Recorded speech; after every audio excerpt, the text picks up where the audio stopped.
సలేశ్వరం జాతరకు అధికారులందరూ సమన్వయంతో పనిచేసి భక్తులకు ఎలాంటి ఇబ్బందులు కలగకుండా అన్ని ఏర్పాట్లు పూర్తి చేయాలని జిల్లా కలెక్టర్ బాధావత్ సంతోష్ తెలిపారు. సోమవారం నాగర్ కర్నూలు జిల్లా సమీకృత జిల్లా కార్యాలయాల సముదాయంలోని వీడియో కాన్ఫరెన్స్ హాల్లో అదనపు కలెక్టర్ దేవ సహాయం, జిల్లా అటవీ శాఖ అధికారి రోహిత్ గోపిడితో కలిసి జిల్లాలోని సంబంధిత శాఖల అధికారులతో సమన్వయ సమావేశం నిర్వహించిన జిల్లా కలెక్టర్ బాధావత్ సంతోష్. సందర్భంగా జిల్లా కలెక్టర్ బాధావత్ సంతోష్ మాట్లాడుతూ చెంచు ప్రజల ఆరాధ్య దైవం సలేశ్వర లింగమయ్య జాతరను అత్యంత ప్రతిష్టాత్మకంగా ఏప్రిల్ 11, 12, 13 తేదీలలో 3 రోజుల పాటు జరపనున్న నేపథ్యంలో ప్రజలకు కావాల్సిన సదుపాయాలను, వసతులను కల్పించాలని అధికారులను ఆదేశించారు. దట్టమైన నల్లమల అటవీ ప్రాంతంలో లోయలలో కొలువైన లింగమయ్య దర్శనార్థం ఇతర రాష్ట్రం నలుమూల నుండి అత్యధిక సంఖ్యలో ప్రజలు తరలివచ్చే సలేశ్వరం జాతరకు సంబంధించి ఏర్పాట్లను పూర్తి స్థాయిలో చేపట్టాలని, జాతర రోజుల్లో వైద్యాధికారులు ప్రాథమిక ఆరోగ్య కేంద్రాలను ఏర్పాటు చేయాలని, వైద్య సిబ్బంది అందుబాటులో ఉండాలని జిల్లా పంచాయతీ శాఖ ఆధ్వర్యంలో జాతరలో ఎప్పటికప్పుడు శానిటేషన్ పనులు నిర్వహించడంతో పాటు ఎక్కడ కూడా అపరిశుభ్రత లేకుండా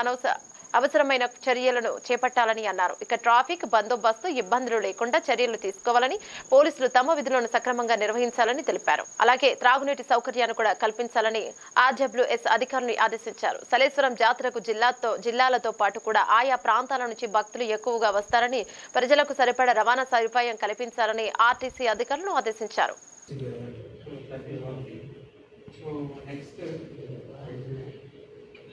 సోలార్ లైట్స్ చెప్తాను. సో ఇవి డిపార్ట్మెంట్స్.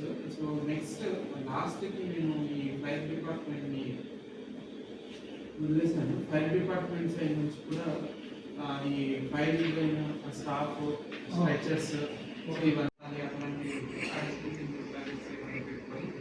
దాన్ని ముందే ప్రాపర్గా ప్లాన్ చేసుకొని ఆ టైంలో ఎటువంటి ఇబ్బంది లేకుండా చూసుకోవాలి. లాస్ట్ ఇయర్ జరిగిన దాన్ని బట్టి నేను ఒకసారి చెప్తాను. ఇండివిజువల్ ఒక డిపార్ట్మెంట్ గురించి చెప్పినప్పుడు వాళ్ళు వారి రివ్యూ చెప్తే ఈ మీటింగ్లో నెక్స్ట్ రివ్యూ